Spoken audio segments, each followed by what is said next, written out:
And now we have joining us Comrade Daniel Ogbonna and Maxwell Chisom, who were officials at the just concluded presidential elections. Thank you both for joining us. Thank you. All right, quickly share with us your experience on the field, and of course the details of what exactly you experienced. I'm going to start with Comrade Ogbonna. Where exactly were you located, and what was your experience like? Good morning, everyone. I remember almost Comrade Daniel Ogbonna. I was posted at registration area 8, that is Ikoyi 1. So first of all, I got there on Friday night with so many expectations. So I've heard from different people that the experience is not a funny one, but I just wanted to get a bit of it. I wanted to test a bit of it. So getting there on Friday, nobody could attend to us on time. So late in the evening, towards 8-9, I think they tried to provide masks for we to at least sleep, but the place no room for sleeping, just to sleep anywhere. I slept on top soccer. That's why I was able to shade my mat and I slept in the morning. I just stood up, no food, they didn't provide food, they didn't give us any allowance. Since after the training, even to that Friday, we didn't hear anything, nobody was communicating, nobody was telling us anything. But I just held myself and some of the POs here, which happens to be my friend. I just said I would just maintain and look at how things is going. So that very early morning on Saturday, so we are assembled to come and pick up materials. They gave us materials. I think our materials were complete. At about 6:30 to 7, their bus is coming to pick because they are calling us a number 1 to 10, join with us. And so me, I happen to be in Police Unit 17, which is Mobolaji Johnson Street. So, but when we got to our turn, I told the other POs from 10 to 17 not to go anywhere, that they should stand still, which they did, to call the attention of the election officer that was assigned to us. One lady, I've forgotten her name. So I speak for her opinion that we want to talk to her, we want to have a little briefing with her. She gave us audience. I moved the motion, but I usually tag myself voice of the voiceless. I called her and I talked with her. I said, Madam, from being that we are an LYC adult staff, we are connected one way or the other socially. Now, of course, some of our friends in the mainland, they told us that we have given them at least the minimum allowance, which is the passport allowance and the feeding allowance. Unfortunately, we over here, we have not even gotten our allowance. We came for training 3 days at Oramo Secondary School. We funded our transport fare. We came here on Friday. We funded our transport fare. We stayed there all night without any feeding, without anything. Now, they are sending us to the field. Is it that we are not going to think we won't give us anything to at least manage to keep first before going to carry out this assignment? She said it's not to her notice, that nothing has been sent to her. We said we are not going anywhere, nobody tell us anything, because you can't expose us to the field without teaching when we know that we are going. Already we have all seen that the registered voters, because they are giving us the beavers machine, we have access to, we are still registered voters of our systems, 800 and 900 and 1,000 plus. Obviously, we know that they will not, all of them will not come back. At least we get up to 100 and thereabouts. So we are going to stand there attending to this crowd without anything in our tummy. So she was forced to make call across border, and she was told that people from Maryland have been given something, at least the minimum allowance, the feeding and the transport allowance, of which she now said, okay, we apologize and said we should go to the field. And when we come back, all those will be resolved. Comrade, aside the lack of feeding allowance and some of all of that, can you talk to us about the process itself? At Ikoyi, you said you were stationed at Ikoyi. Yes. What exactly was your experience there? Were there issues that you also had to face? Okay, at the field, first of all, the SPO assigned to us gave me personally a wrong location.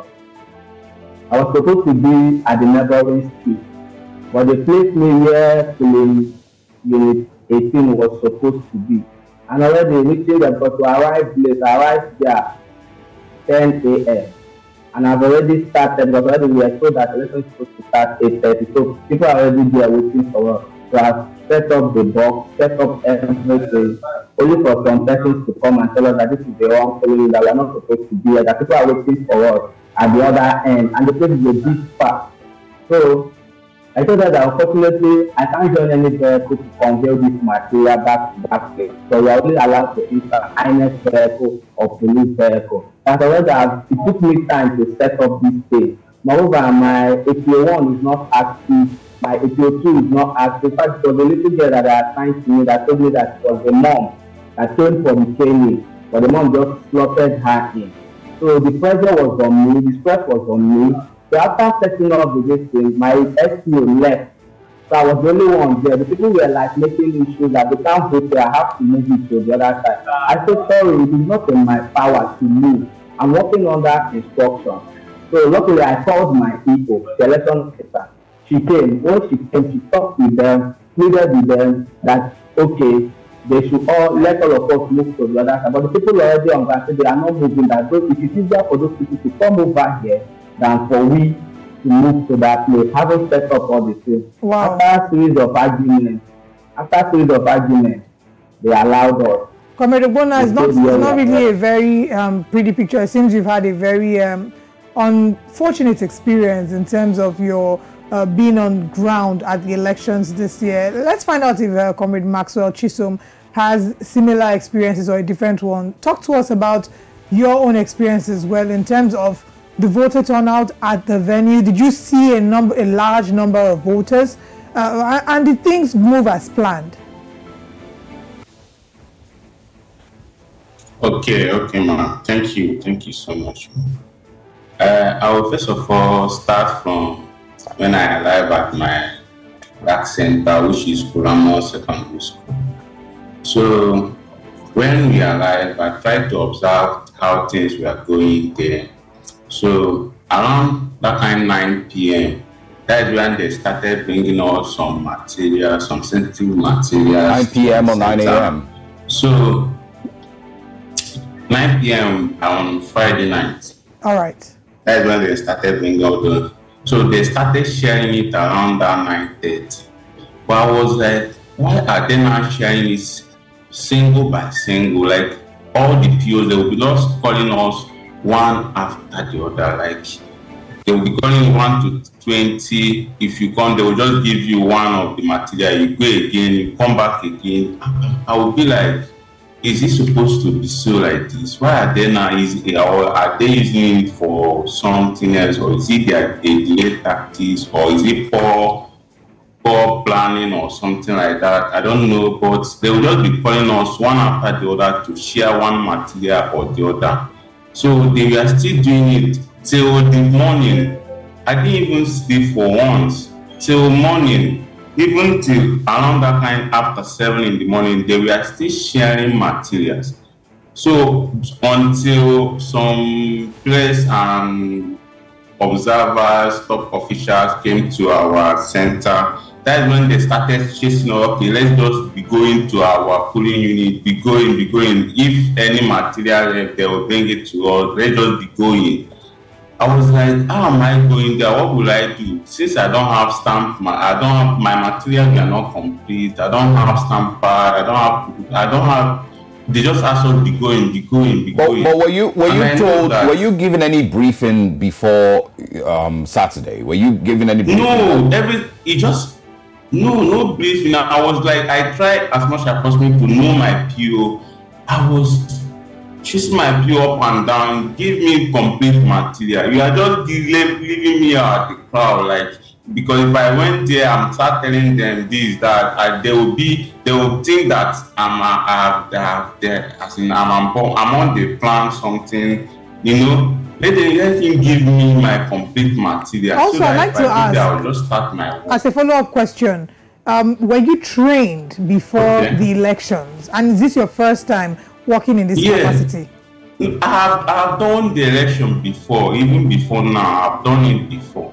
But were you trained again? Were you trained afresh this second time? Seeing as the former elections you did, there was no use of beavers. Okay, please go ahead. Yeah, I was trained the second time. All right, please go ahead. They told us that we have to be at our polling unit exactly 7 a.m.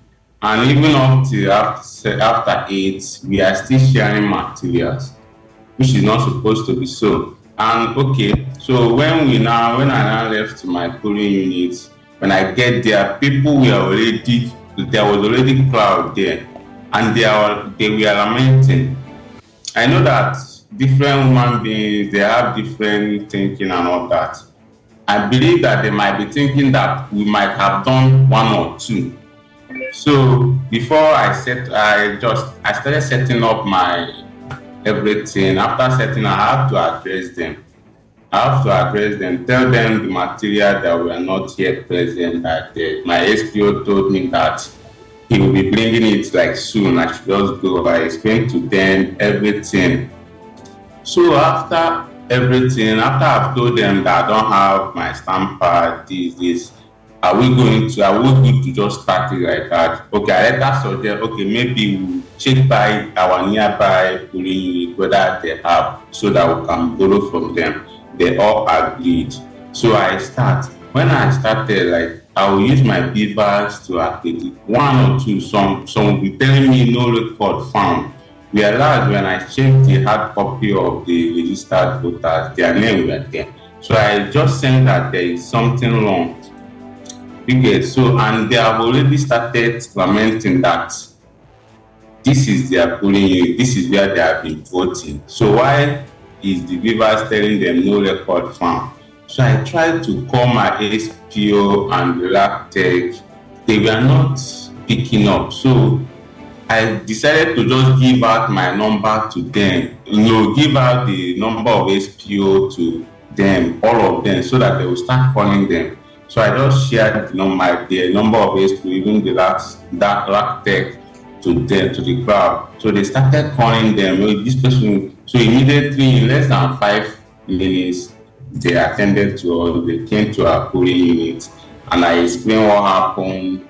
That I'm having up to 1,581 registered voters, but what I'm having in my BVAS is just 739 registered voters, which is not supposed to be so. Where are the rest? So they asked me. They now told me, okay, they will go and bring the next, that I'm supposed to have 2 BVAS with me. Okay, I say no problem now. So in less than 5 minutes, since people have been disturbing them here and there, they brought the second BVAS. But I tried as much as possible to attend to all the crowds. Well, sounds like a really chaotic, experience for you, and it might be interesting to know, where all these issues came from. If it was a logistics part of it, why you were only given 1 BVAS. Who exactly do we blame? We may want to go back to Comrade Mogbona and also get to hear from him. Did you have a similar experience? Did you have your BVAS machines before getting there? Would you say that certain people were disenfranchised from voting because, of course, of the inadequacies that occurred with the process? All right, thank you. And in respect, I got my BVAS, everything. I got all my criteria at the RAP. So on our right, there was no problem. I attended to everybody that came my end. I finished everything around 2:20. I attended to everybody. The BVAS did not malfunction. The only challenge I had was at the end trying to upload the results online. It was supposed to be a 2-way, either online or offline. But trying to upload this online, the server was so I have to use my initiative, and I uploaded it offline. So that was just it. There was no other problem other than. All right. Thank you so much for sharing with us your experiences, and we do hope for better output, and we hope that INEC looks into some of these complaints that you've made to ensure that none of these repeats itself again. Thank you very much, Comrade Daniel Ogbonna and Comrade Maxwell Chisom, for joining us this morning.